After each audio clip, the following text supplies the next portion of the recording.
Welcome to Pencils and Lipstick. This is a podcast for indie authors. I'm Kat Caldwell, novelist, short story writer, and book coach. Here on Pencils and Lipstick, we're obsessed with all things story, and it is my goal to bring you the writing tips that you need to make your novel come to life. Hello, everyone. Welcome back to Pencils and Lipstick. I'm Kat Caldwell, the creator and hostess of this show. Today we are on episode 279, and I have R.L. Baxter with me. That is going to be the interview for the second half of the show. Ricky, or R.L., writes fantasy. A lot of it is inspired by Asian culture, and he has a lovely English accent. So I think you all are going to want to stick around for that part of the show. It is the last full week of September in 2025. And today is Sunday as I record this intro, the 21st. It's definitely fall. We are starting the fall season here in Virginia. So I hope you guys are doing well wherever you are. I hope that you are getting your writing done. I have not gotten as much done as I thought I would. I feel like I say this to you all the time, but that's okay. We will just keep plugging along. Part of the reason I haven't gotten as much done is I've been doing a couple arc reads and a few edits. And I want to make a comment about one thing that I'm seeing, and it is possible that this is going to be a generational difference. But I'd love to hear what you guys think about this. I have read a couple ARC copies and edited a few manuscripts lately that repeat scenes. And I, as somebody born in the very early 80s, really don't understand it. I don't know why we need to see the same scene from everybody's point of view. And sometimes I get the same scene from both main characters' point of view. And then again, when one of the main characters retells the scene to their friend or their brother or mother or anything like that. And it gets a little boring, in my opinion. It gets quite boring, in my opinion. I can see repeating a scene if it is a thriller and maybe you go back and a scene is misunderstood in the beginning and then you see it from somebody else's point of view. But that's not really what I'm talking about. I'm talking about mostly contemporary fiction or romance in which sort of the meet cute is repeated, or quite honestly, the makeout session is repeated. Things that don't need to be repeated. I don't know why or like what the point of that would be, except in the case of romance, that the writer thinks what the reader is really there for is that moment. And in the end, really the reason most people come to books is for the full story, not for a couple scenes. And on the other hand, a lot of people write sort of the other point of view and give it away as kind of a freebie. There are authors 50 Shades of Grey that have written whole books on the other point of view. But what I'm talking about is like immediately after one point of view, we're seeing the same scene in another person's point of view. How do you guys feel about that? I don't like it. I pretty much DNF the book at that point. Because I assume that we're going to be repeating scenes quite often and I don't understand it. And it might also just be, I'm a mom of three working on my own books and my own, with my own clients. And that's not why I come to story. I come to story to sort of be lost in the story, not to repeat the scenes. So please let me know what you guys think about that. Maybe I'm the only one. Maybe you haven't come across this, but what would you think if you did? Maybe you do like it. Let me know. Why do you like it? What is it about it that just sort of captures your attention? And I was telling a writer friend of mine who's also my age, and I was saying, this might be something that the younger generation likes. And that's, we either sort of adapt or we just go looking for different readers. That is totally possible as well. But it could just be not correct storytelling. So it's not that you're not writing correctly, it's that you're not storytelling correctly. And I tend to side with that because storytelling hasn't really changed in the thousands of years that we use it, but things do influence storytelling, right? So I would love to hear your opinion. My information is always below. You can DM me on TikTok or Instagram. Those are pretty much the only two I'm using right now. You can always email me and let me know what you think. I would love to hear what you guys think. So as we go into quarter four, I mean, we're kind of like, it's jumping the gun a little bit, but if you want things ready for Christmas, you pretty much have to pretend December's not a month. You have to have everything set up. If you are looking to sell your books for the Christmas season, I would encourage you to start looking into that now and start setting things up now. Start setting up your newsletter. If you don't have a newsletter, you definitely need to start one. Start setting up your social media, how you're going to do it, what promotions you're going to use, looking into the promotions that are right for you. And with that comes just like trying and trial and error, I guess. You can use a couple swaps. You can use, different authors that BookFunnel, Story Origin app. But I do, I'm always the voice of possibly too much reality. A lot of our book sales depend on how many books you have. They depend on a lot of times the reviews that you have on Amazon, if that's where your audience is. If your audience isn't on Amazon, you have to work on finding where they are. You might want to try in person, like I'm trying a couple. Hopefully they will be better than last week's. But quite honestly, with only one book out there, if you only have one or two books out there, you should set a goal that is obtainable, right? We always set a dream goal and then like an obtainable goal, right? At what point am I going to be content with the sowing of the reaping of what I've sowed? So if you have two books and you're kind of starting out and you have pretty decent reviews, but you're just still, like the rest of us, sort of hovering underneath all the big names, you're just going to have to, aim for a goal of 500 books sold in the last quarter, but find the goal in which you'll be quite excited that your work is paying off. Maybe 150. And with that, you have to go back and look at how many you sell in general. So, if you're selling 2 a month, the goal of 500 at, between mid-November to the end of December is a great dream goal, but it's not the realistic goal. Which is, at what goal will you be happy to see that you are moving forward and that the work that you're doing is reaping some rewards? Because we have to not fall into that depression and when things don't necessarily happen. If you say I want to be a New York Times bestseller by Christmas and your book just came out,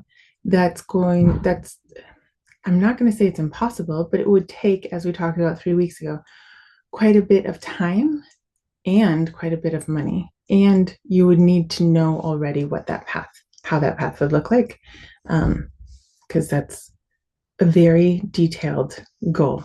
And we can get into that someday, but you have to sell a certain amount of books in a certain bookstores across the nation, right? So, maybe your goal is to get to in the top 100 of, and you work towards that.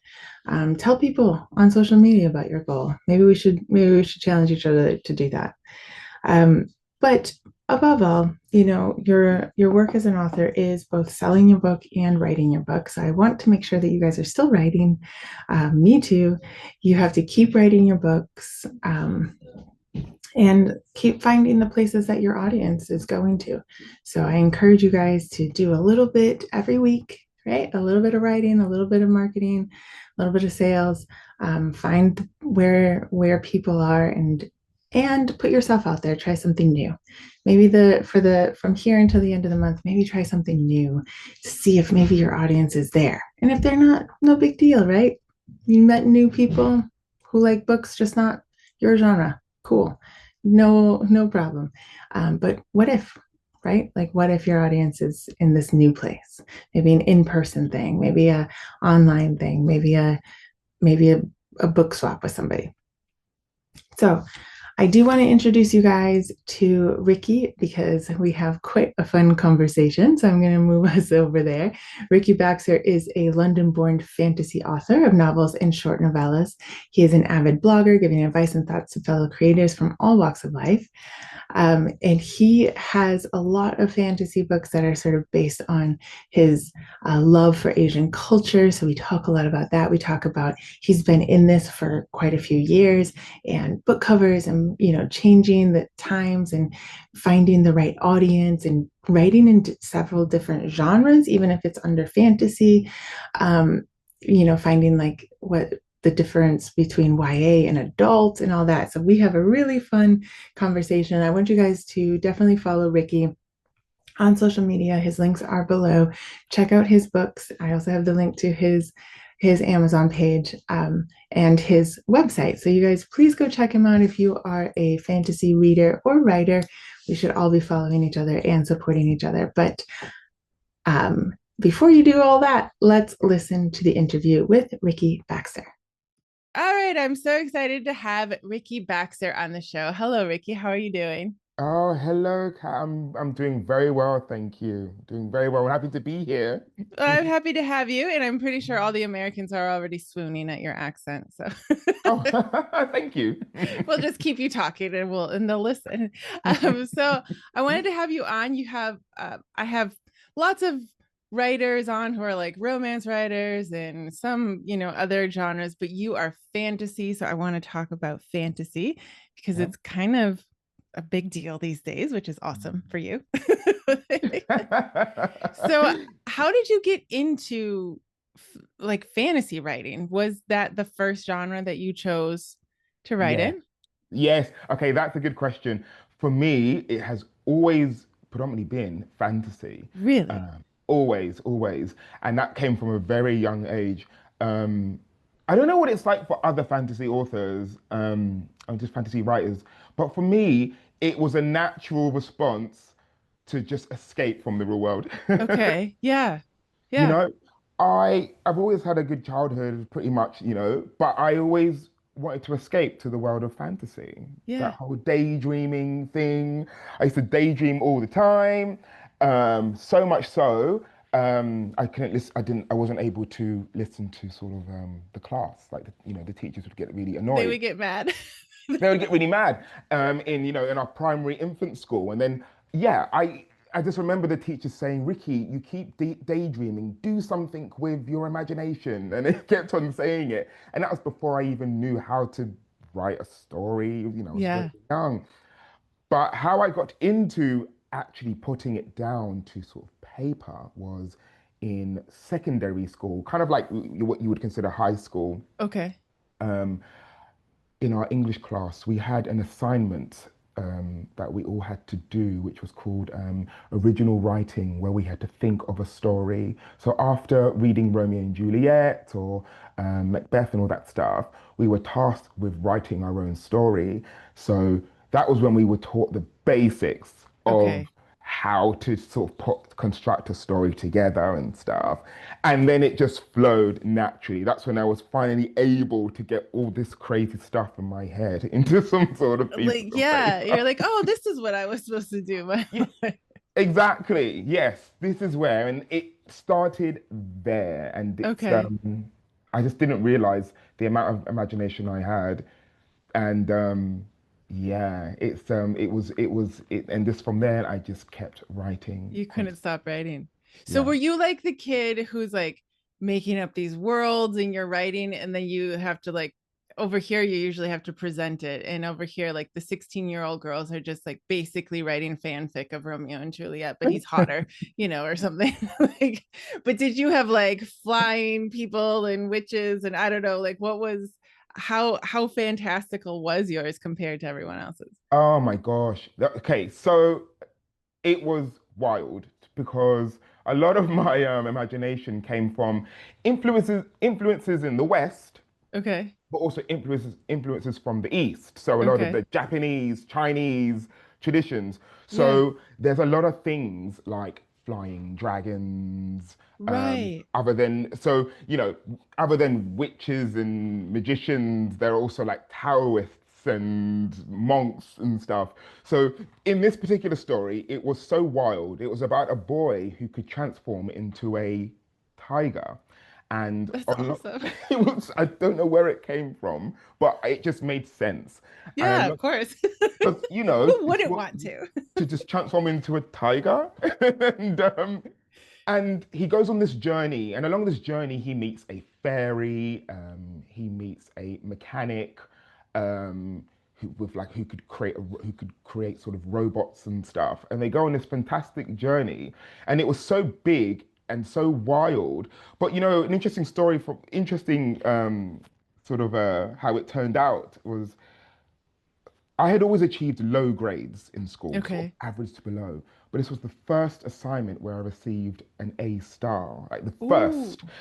And it caused quite a stir because when I got an A star, my teacher who graded it, she shortly left the school, just naturally. And a new teacher came in. And because the new teacher saw a massive discrepancy between the A star and all these D's and stuff, they tried to reject the grade. Oh no, They that's said, "Oh, not fair. Ricky, yeah." They said, "Ricky, this can't be yours.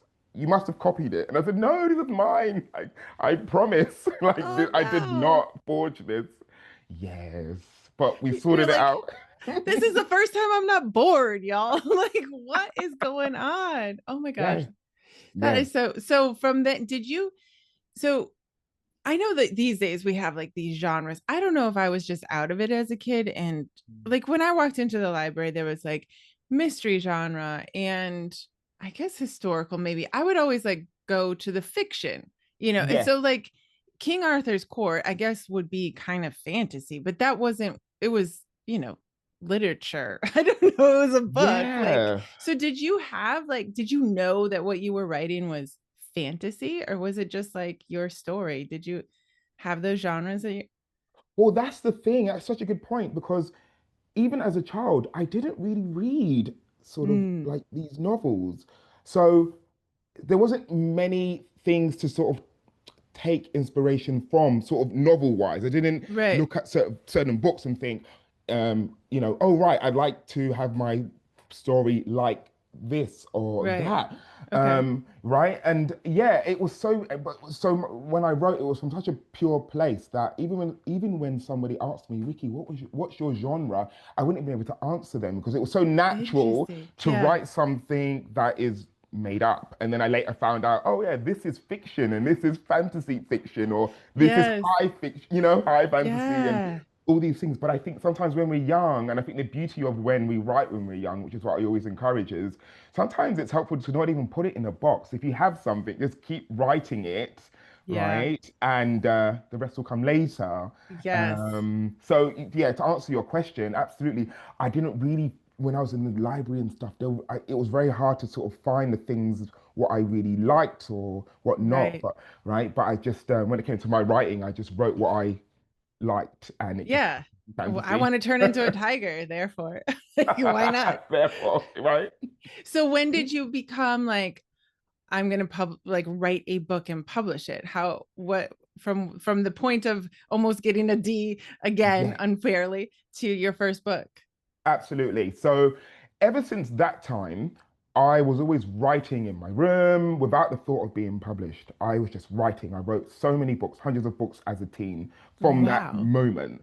Yeah, I just kept on writing. Again, without the thought of what I would do with it, it just made me feel good. Yeah. Right. And then, as I want to say, sort of in my early 20s, I started to learn about sort of, submitting, querying to publishers and Mm, agents and that whole world. And that was really scary. How do I go about it? And so I started to research a lot about that. And then I started to submit some of my work to agents and publishers um, here in London. And then I remember getting a lot of rejections. I'm going to be very open and Yes. honest with this. Lots of it happens, it comes. Sometimes some offers that didn't seem very good or right for me. Mm, It would be something along the lines of having some sort of control that I didn't feel comfortable with. mm, And then at the time, that was sort of the early advent of self-publishing. right. And that's when I said, right, you know what? I want to give this self-publishing thing a go very early. And Okay. right. And that was sort of, again, I was sort of my mid-20s. And that's when I decided to fully write a novel with the idea of publishing it self-published. And Interesting. right. And that's when it kicked in to no longer Okay. writing, but now being an author and what that all entails now being I know. and the highs and the lows. When you're innocent and you think you're just gonna write a book and publish it. This will be easy. So Listen, did you decide to publish something already written or did you write something new? Uh, oh, I wrote something new based on okay. some of like my old sort of Okay. novels when I was much younger. But you're like taking it seriously and like, yeah. There is a Yes, little bit of a like switch, right? When you're like, oh, but this is gonna be for people. So now I'm gonna like make sure.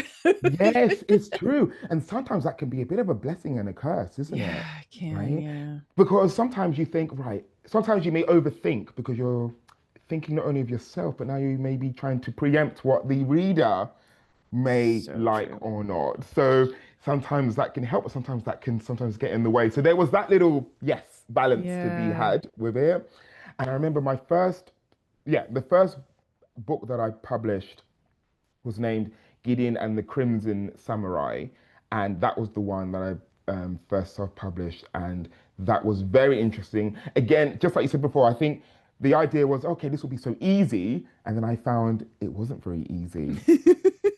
Who's going to proofread this? Who's going to edit this? Who's going to do the art? And who's going to market this? Like, you know? Yes, who is going to market this? Somebody who's good at this over here. Was this like you said it was early publishing days? Was it like like between 2010 2015 Yes, ish? Yeah, yeah. So like the Kindle was taking over, right? And but there was still a stigma at that time. I don't know, like was it yeah. still in England as well? Because over here everyone was a real snob about it. For sure, for sure. Yeah, You're absolutely correct. That stigma, I remember particularly the stigma of, okay, if it's self-published, the quality won't be good. It's not a real novel. Yeah, and right. I used to go, because I used to as well. I've always been part of book clubs and writing author clubs. And even in those clubs, there was that sort of Mm-hmm. dialogue where people would mention and say, oh, yeah, well, being self-published is all right, but if you want to be a real A real, author, yes, because you're chosen if you're, right. but mine is kind of like yours, where I queried forever, Mm, pretty timidly, because I mean, it kind of wears you down. And that, I don't know about you, but I got the advice, I don't know from where, of like, mm. you have to really research the agent and it really has to. And then I would be like, well, but then why don't I just send it to everyone and just see what sticks kind Yes. of thing? Like, why would I like, what do I know what they want? And if you read the agents, they're like, we want something new and exciting. And you're like, what does that even Oh my mean? God. Yeah. Right. What do you mean? And oh, and it's that sort of thing, and it's a that lot. and to make us feel, and you're like, well, I hope it makes you feel something, like I spent years writing this, like what is, anyway. Yes, Sure. lots of rejections, I guess, and then you got to battle your own thoughts about self-publishing, like, okay, does it mean that it's not good Yeah. enough, Right. so uh Right. so with your art, did you find someone to do the art or do you do it yourself? Do you know what? I wish I could have done it myself. Do And you this is draw enough. now or do you? I don't, I I don't either. I can't. wish. My stick people don't even look like people. This, well, Terrible. this is, but it's interesting actually to get to that. I don't know if you do this as well, but when I'm sort of putting a story together, I do sometimes, at times, I will do stick pictures of the scenes, so sort of that storyboard sort of. Oh, really? What a good idea. Oh, it's lovely. It's incredible. You know, yeah, you know, you do a little stick picture between this character and that character of the sort of prominent scenes, and that's something that I did. Yeah, I would do a lot even to this day to just, sometimes just bring it a bit more to life for yourself. Yeah. You so yeah, but besides that, with the art, I would go onto like sort of art sort of websites and find the artists and get them to do the cover art for Yeah. myself. And of course, that came with a lot of money, right? There was Yes. that. There was a it was costly. Um, Yes. Don't ever confuse self-publishing with free publishing because oh, it's not a thing. It's not the that's same thing. But it's exactly, and I will say as well, I think for a lot of your listeners and as well, it's good to know that um, it's very beneficial to understand some of the traps in these things because, Okay. right? Because I remember when I was starting out being with self-publishing, I was approached by um, sort of provide. I think they call it vanity publishing. Well, essentially, Hmm. companies that say that they will self-publish your work and you just pay them and they'll do everything for you, Yes. which is the worst thing you could do with something like this because you have no control when Yes. you do that, right? And again, it was that knowledge. So even though they promise that they can get you a good cover art and whatnot and do all So this stuff, tempting.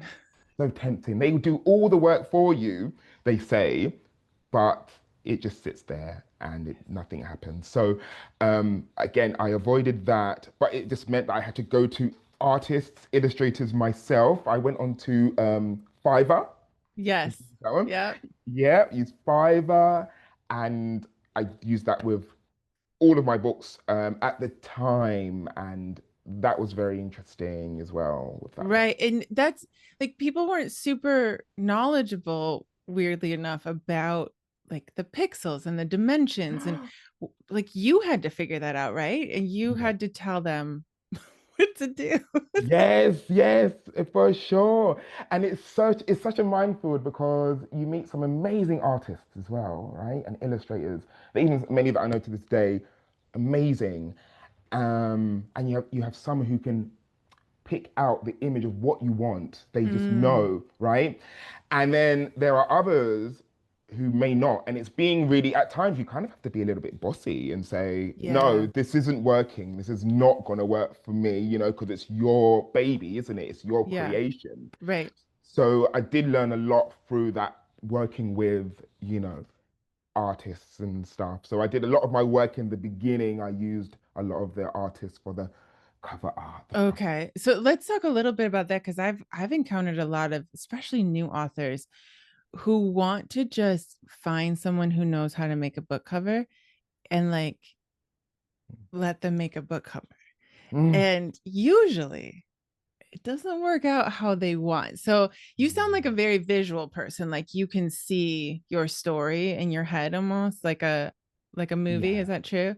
Yes. Yeah, me too. And then I can just literally stare at the wall for 5 hours. It's like, but some writers don't, which is really interesting to me. But Yeah. so do you always have a visual of the cover? And what can you tell like newer authors, especially in the fantasy world, what a cover is like pretty big deal, right?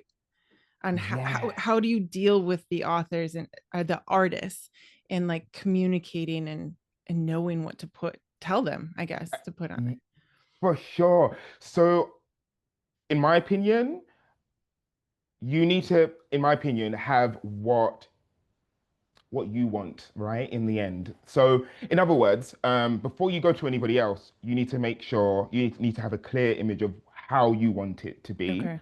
but Okay. also be okay, be open to a little bit of changes because sometimes what we think what might work in our head doesn't always translate. So sometimes being a little bit open to that. So what I usually find though, when I finish my story, I will have a good sense of how I want the front cover to be. Only when I Okay. finish the story, in my opinion, Okay. right? And yeah, so for example, in the novel that my most recent novel, the one I released about a year ago, Blue Luna and the Apex Grail.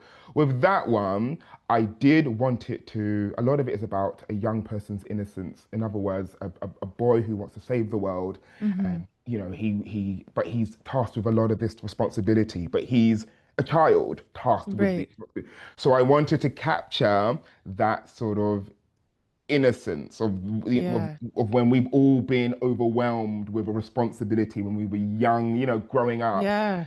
I wanted to capture that sort of thing. So as a result, I do try to keep that image in my mind of that. So I keep the main essence of the message of the story, and I try to capture that to the front cover. Uh, Okay. you That know, makes sense though. Yeah. yeah. And then when I'm working with an artist, I didn't just let them go ahead with it. I say, well, I want to capture this message. I want Okay. this sort of, I want this innocence, but I want this bravery. Um, Please go ahead and do Please give me something. give me something that will And work then we'll with work this. together kind of. Yes, that But sort you of got to thing. articulate that, right? So you have to like as a writer, you have to realize kind of what your theme of the story is, which I think some writers are probably cringing. It's true, but sometimes, yeah, and I would say don't be afraid to be specific. I think Mm, sometimes, you know, um, be very specific. So, like a lot of, again, with my earlier work, when I went to a lot of artists in the beginning, I would say, no, for example, I want he or she's robes to be particularly, I want it to be purple. I don't want it to be any hmm. other color. Hmm. Make it like that. And then at times they would do a different color, and I would have to say, no, I told you it needs to Right. be like this. So I would say, don't be afraid to be you have to be really specific too when it comes to certain things that you want, you Yeah. know.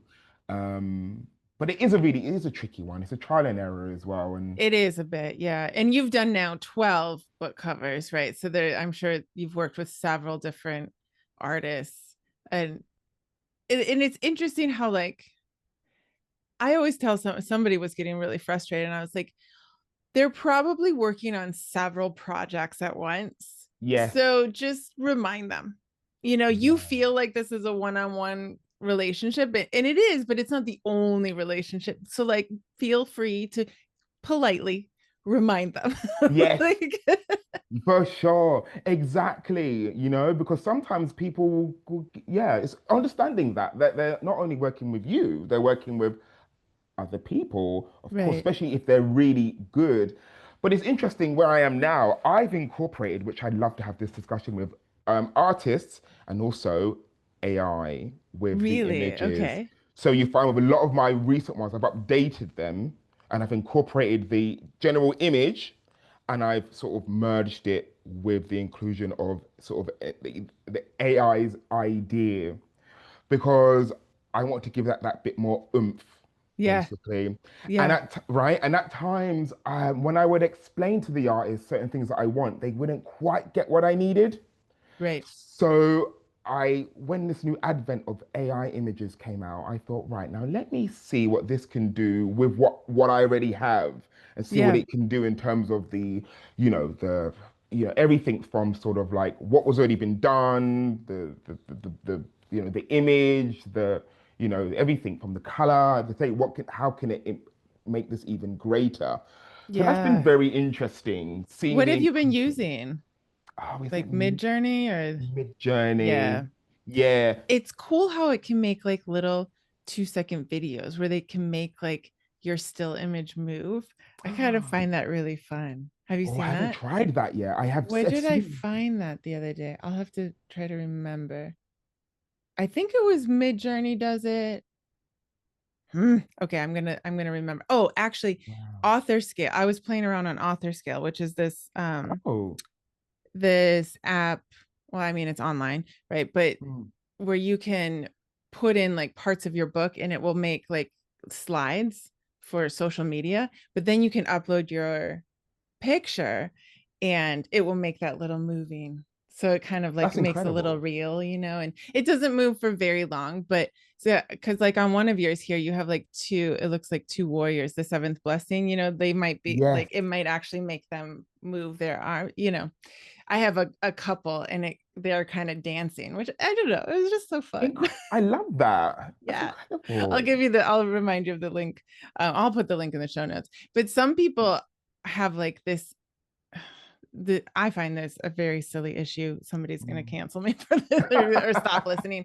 But like AI, I think when you're working in tandem with artists and with writers and, artists of any genre, really, there are some cool things that AI can do that would cost a fortune and you would never get without it, right? Absolutely.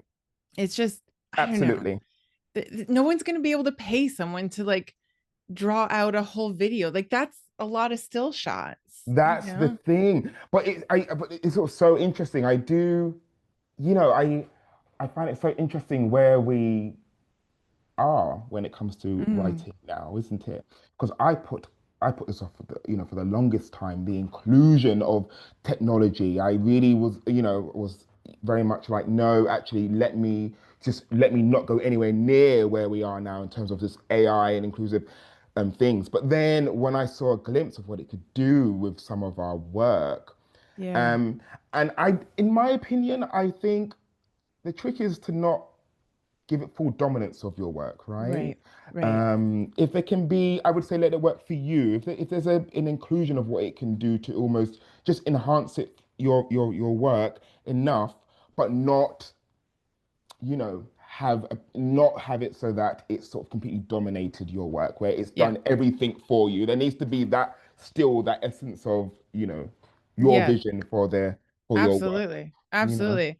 And I've worked with quite a few artists for covers who are really happy with it because they can actually produce quite a bit more for Mm, each project. So he yeah. was able to make like my A plus content plus a couple other like little fun things that I can, use as digital, you know, art or whatever. And Mm, like, and it didn't take him as long because he can draw up the things and then add more to it. yes. And so the constant argument that I get is like we're stealing jobs. And I'm like, actually, he's able to do more, Yes. Yes. but I would never be able to afford for him to hand draw everything. Like that's our books just don't sell enough. Like y'all need to buy the book so that Yes. we can Then buy the book, then we can do these things. exactly all these Um, things that people want in the fantasy genre. Do the readers want like fan art and maps, and do they want a lot of that stuff? yes. See, this is the thing. I think with fantasy, you can get away with a lot of this. So, They're a right? lot more open probably. Yeah, in my opinion, with a lot of Yeah. my readers, they really embrace that more because it Okay, helped that's to nice. bring, right? I think maybe in certain other genres, maybe non-fiction or something, it's just my guess. Maybe that sort of thing wouldn't fly with something like that. Maybe. Maybe, I yeah. could, right? But I think with fantasy, it's embraced even more. And I do that a lot. It's really helped a lot with my books, especially my most recent ones, where again, for example, I know of my fantasy worlds in my head, but Hmm. now I can actually create a fantasy world in terms of having a map, for Yeah. example, character bios with a nice little image to go with that. Right. It Yes. really enhances that. Because Yeah. again, we draw stick figures. We like some people are blessed and they can like I watched this one girl draw out a whole map, on Instagram. It was lovely to watch her. And I was like, Incredible. yeah, but I can't do that. So Yeah. I can use words to get the machine to make, and then like tweak it. But Yeah. like it's fantasy because it's not the real world. So like how Exactly. else are you supposed to go find stock images like of something that doesn't exist? Like Yes, exactly. And will that work? Right. Imagine getting stock images for your fantasy world. People are very smart. They'll just see through that and see that's a stock image of a place in New Zealand or something yeah, like this. we can't win. It's just We just can't win. I know. So, Mhm. so yeah. I mean, I told somebody the other day, I was like, well, AI is here. I'm not going to be left behind. Yeah. But I enjoy writing. So this person accused me of, oh, you must use, your books must just be generated by AI. And I was like, well, that's just a very silly argument. I'm not Oh, talking to you anymore because I love writing. Like yeah. like that's what I love. Mm, But we live in a world where marketing wise, we're asked to have more. And now with the new EU laws of the like mhm. accessibility, Oh, yes. that's a lot more work on it. So each image, if people don't know, are going to have like a description, and it's going to have to be able to be spoken plus read, so there's going to be a Mhm. lot more, which if you have a publisher, it's their job to go research that. But again, Ricky, Mm, it's on us. mhm. It's on us. Yay. For But sure. if you've already created the image with the description, Yes. you're good. Or you Yes. can have AI. Like, y'all, it's just time. Like, That's what it is. how would you describe this image in a way that is accessible to others? The machine knows. For sure. For And sure. it's so helpful. It really is. Honestly, I think it's been a absolute yeah, godsend in that Yes. regard, as long as it works for you. Yeah, again, I think it's been great, to be Yeah. honest. Maybe I'll move over to the fantasy genre. The fantasy and sci-fi people are probably all about it. I think so. But so you have your Um, first book was YA, and this last book it sounds like it was YA, Blue Lunar and the Apex. Let me see, Apex that's right. Grail. Mm-hmm. Was that Yes, YA as well? So that do is. you write only YA or all 12 books? Apart from I want to say two or three. The seventh blessing is more just adults. I Mm-hmm. mean, and in what going, it's very interesting because even when I wrote that, I didn't have anything in my mind about who the readers would be. I didn't have any sort of inkling of who the reader base would be with that book, but it's very much adult. Mother Gaia, which is a story about the spirit of the earth seeking Mm. vengeance on mankind. It's very hard. It's very strong. It's definitely not young adult. Um, and Queen as well. Story about a lady who finds herself in heaven, but with no memory of earth, and who I wishes. love that cover. Oh my gosh. Oh, thank you, thank you. That took a while to get to that in particular. It's Um, so pretty. thank you. Yeah, those three. But this is very interesting because a lot of people who have read my previous stories, they thought that I would always do young adult. So when I came out with something that's not young adult, it was very hard. Even though, Really? yeah, yes, and I found myself in a bit of hot water at once. I think was it the seventh blessing or Mother Gaia?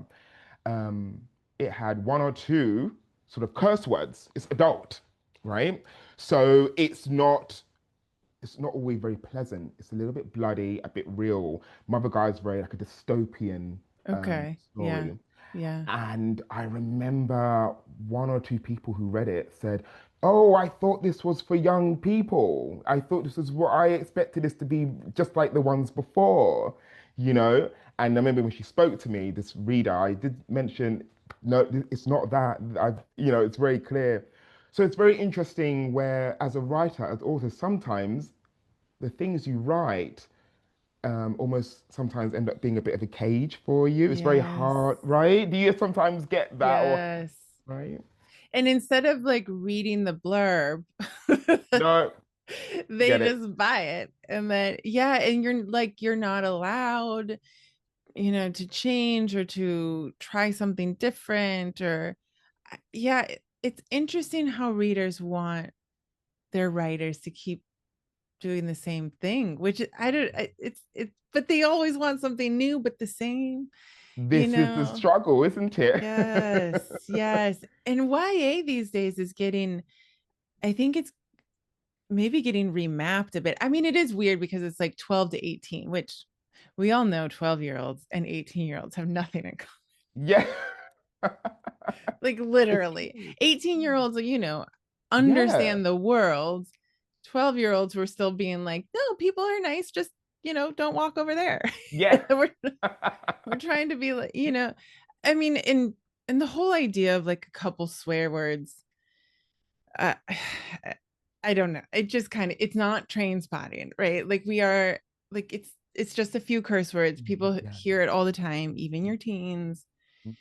I can understand like having some boundaries on there, but it does seem, I don't know about the fantasy world, but like the romance world that between YA and new adult and adult, it's getting Oh. shifting and blurry and opinions are running.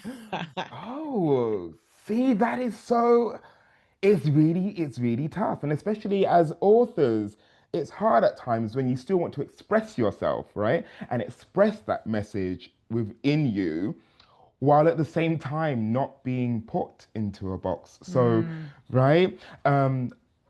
So for example, I remember when I wrote Mother Gaia, I was in a place where I was just so annoyed and angry at the world, you know? And I remember I was watching the news and it was something about, again, more sort of conflicts in the world. yeah. And I remember just thinking to myself, this is ridiculous. If I was the planet, what would I think of humanity right now? And, as a creative, as an author, I What a great question. do I'm one of those crazy authors where I will daydream and I'll think, what if the planet had a mind? Like, what would it think? And that's where Mother Gaia came from, where I essentially it's the spirit of the earth who is looking at her creatures, the humanity, and almost has falls out of love with humanity because of what Mm, we've been doing, and then setting a story where she finds that love again in humanity. But in order for me to get this sort of anger out, I was so frustrated. yeah. I had to write that, if that makes Right. sense, right? Right. So And you have it's the right to publish it and not, even if it's not what you've done before, I just, as readers, but I think this also goes back again to like just writers used to be able to write kind of whatever. Like it yeah, wasn't stuck just because they wrote from the point of view of a 12-year-old for a book doesn't mean that like they couldn't write from the point of view of a 30-year-old for the next book. I don't know. We have yeah, like more freedom, and yet sometimes we're more boxed in by like, if you want to sell books, you have to write the same thing over and over right. again. Exactly. So it's it's a tricky thing, isn't it? Yeah. And yeah, and I like to give young people as well the benefit of the doubt because we were all young, Right. and I remember right when I'm a child of like the 80s and stuff.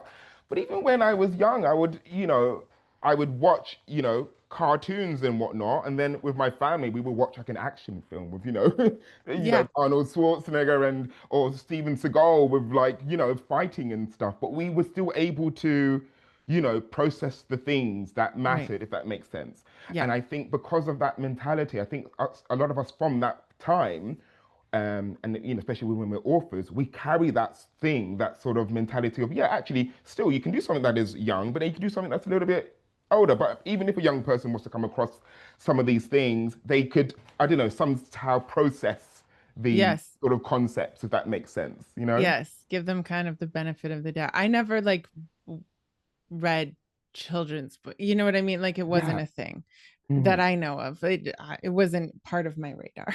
Like it was the 80s. What are you gonna it's like? Right. Nobody cared. Our mothers literally opened the door and was like, "Don't come back till dinner." You Yes, know, mine too. They said, don't come back till dinner. Isn't that? Oh, that's another world. totally. But it helped us because what did we have to do? We had to Yeah. like make up games. And I bet that's why like we Yeah. just sit in our heads half the time. I was always an orphan, but I don't know what that says about my mother, but I was Okay. always an orphan. So me too. It's like I have no parents, therefore no rules. I get to do whatever I want. Okay. So how Um, has the writing journey been for you? You've been into this for like a decade now. and Yeah. you've seen a lot of changes. You've seen a lot of good changes and maybe not so good changes, but you're still writing. So far Yeah. it evens out to be good. Yeah. Yeah, absolutely. I will say it's been a blessing. Like it's been incredible, especially as an author that does it myself, my own marketing. Yeah, as a self-published author. Um, because all of the powers with me, and it's Mhm. been great as time has gone on, and I've gone to, and I've it's so interesting as time has gone on, and I've got to write so many sort of novels. Many doors have been opened for Awesome. me, which has been incredible. So what I do is, as well as writing, I go to schools and I lead workshops, and Fun. I do, and I do a lot of public speaking in schools to young people about integrity, about maintaining their creativity. But That's awesome. it's amazing, and I think I, I never would have imagined that those doors would have opened for me Yeah. until I started writing a few more novels, and I thought, and then coming to that sort of a, decision to go forward and see what I can do as an author. So, Yeah. right, it's been great to be honest. Even though it's been up and down, but so many good things, such as, yeah, going to schools and different platforms to speak about my work, podcasts, and, Yeah. I find that over time it's only opened more, to be perfectly honest. But definitely, I think one of the best things is, being that person who young people can see, and as a witness to see that you can actually do what you want to do. If you do have a story, if you are an author, if you are a singer, it is possible. You can do it, and there are ways to do it in this day and age. And I Yeah. love that. I love that Yeah. whole. We're so lucky. Like Yeah. this time of, I mean, there's always conflict and stuff, but like the tools we have, it's so fun. Like I don't have to wait for a publisher to find me. I could Oh. just So how do you balance like between talking and working with other people, and you've put out a book every year. So Yeah. how do you do that? Oh my goodness. A lot of coffee. You drink a lot of I coffee. haven't had that answer yet. That's so funny. Yeah, me too. Being honest, a lot of coffee. And then because I am a night writer, I write in the Mm. night. So that allows me to, you know, write once I've done everything else during the day. So yeah, when I finish my other work during the daytime and see my friends and whatnot, I can just write when I'm back at home. So you So don't like, you just know you're gonna write. You just sort yeah. of, yeah, okay. I think so for sure. I know I'm gonna write at some point during the week, in the night. Um, I will say though, in this day and age, I have found it a lot harder to sort of dedicate myself because there's so many distractions now. Right? I don't know about you, but I find that sometimes my phone can I be know. sometimes the biggest distraction. So Yes. I will say it does require a lot of discipline, but discipline how you envision discipline, of Yeah. course, right? For me, it does involve turning off my phone. Yeah. Me too. Whereas, right, things like that, turning off the TV and just, yeah, allowing time to just really just get locked in with creativity, back in that creative moment, Yes. you know? Yes. So it is that, yeah. Yeah, Uh, a little bit of discipline there. Because you can have so much fun online You on the can. phone, but like 45 minutes goes by and you're like, oh, okay. Ugh. You know what? In the terrible thing too is you'll stop having fun, but you'll still be on it. That's what I've Yeah. been trying to like be conscious of. Mm, And then I've realized too with, I think we always, at least for me, I've shifted almost every year to 18 months on like how I approach a story. And mm, lately I've been reminding myself like I need a moment to just sit and allow my imagination to sink, I think, back into that story. yes. Right. And like Yes. I can't just like, okay, I have 30 minutes, I'm going to pound it out. Like I Hmm. need to allow myself this space to work how I work. And sometimes that includes checking the phone. Yes. I get you, but it's so wild. Do you ever think of how when we were younger, how sometimes how easy that would be? Because I tried, right? I thought about this the other day, and from time to time I do this where I look back or about of when I was younger and when I would write, how easy that was. I would just go to my room and then I would just even I would have a notepad and I would just pick up the notepad and I would just write. Do. And so I do find it very interesting the things that we sort of need to do now to get back into that moment that was so natural when we were younger, you Yes. know? But it's having that Yes. ritual. Yeah, and I wonder if we just like are jammed with so much information as an adult and our brains never stop. And, Yeah. like when I was first starting out, I could spend all day thinking about the story, even while I was serving, beer and fish and chips to the customers. I Cool. was kind of always thinking about it. And now it's like there's so many things to think about. So I wonder if that's part of it too. And Yeah. remembering that like I know how to tell a story, just give yourself the space to like Yes. Give do yourself it. space and stuff for sure. For me, I do have a few rituals, and that's another thing that who thought of this? There's an amazing author on Instagram. Her what does she go by? Inspired to Write is her page, Okay. and her name is Laura. She's fantastic, right? And she's all about sort of as a creative and author taking back your power, Yeah. taking back just basically your creativity and not allowing things to steal that away from you, right? Yeah. Which is incredible. And I think one of the posts she mentioned was all about almost having a bit of a ritual to doing that. Okay. But whatever works for you. So Yeah. sometimes it could be listening to music, right? Getting you in Yes. that mode of Yes. visualizing the story that you want to get back into or start. Sometimes it's clothes. Like for me, my favorite color is blue. So what I would do, and I have like a blue sort of like necklace with a heart, right? For some Yeah. reason, when I'm ready to just sort of just get back into that mode, I will almost like, like Superman when he puts on his suit, Yes. I'll put on like this Yeah. necklace and I'm like, right, I'm in my imagination mode. Yeah. You What a know, good idea. just something to just get back into that, lock myself into Right. that imagination and that sort of zone. That's a good reminder. I remember kind of hearing about that, and I think as like every season, I feel like every season we have to reevaluate, or at least I do. But that's a good reminder. I'm going to see if I can, once I kick the kids back to school, I'm going to find a new ritual. That'll be part of my ritual. I'll be like, go to school. It's time for me to write. I actually kind of go get crabby and go insane if I don't have time to write. My husband is Ah, sometimes like, can you please go write? You're driving us all crazy. I'll that's be like, amazing. Oh my God. But I love it because that's your body's way, isn't it? Of yeah, saying, right, we need to write. I've got too many things in my head. So where can people find you in your books? You have we'll have the links for rickybaxter.wordpress.com. It has everything there. But where else would you like people to go find Yeah. you? Oh, sure. So I am quite active on Instagram. Okay. So I my have it. Instagram is at author Ricky. So a lot of sort of inspirations that I post and the books that I'm writing and Okay. things like that is usually there. All Uh, right. you know, We will have but a link to that in the show notes then.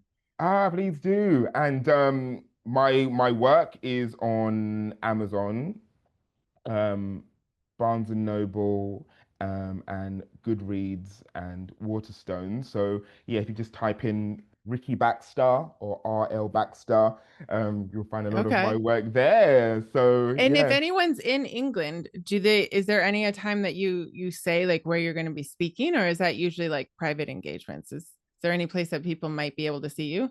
Yeah, yeah. So at the moment, I'm sort of based around sort of the south, but like the south of England, sort of like a Mm. nice seaside place. Oh, Um, fun. yeah, oh my God, I love sea. Okay, Honestly, we're I love all going to visit sea. Ricky. So we'll just show up on your doors.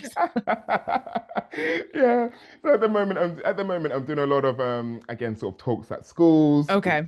It's great. Okay, we don't want to invade the schools, but we'll just have to follow you on Instagram. So if you go talk somewhere, we'll have to go Yeah. find you. So thank you so much for coming on. It's been so much fun to talk to you. We'll have to have you on again very soon.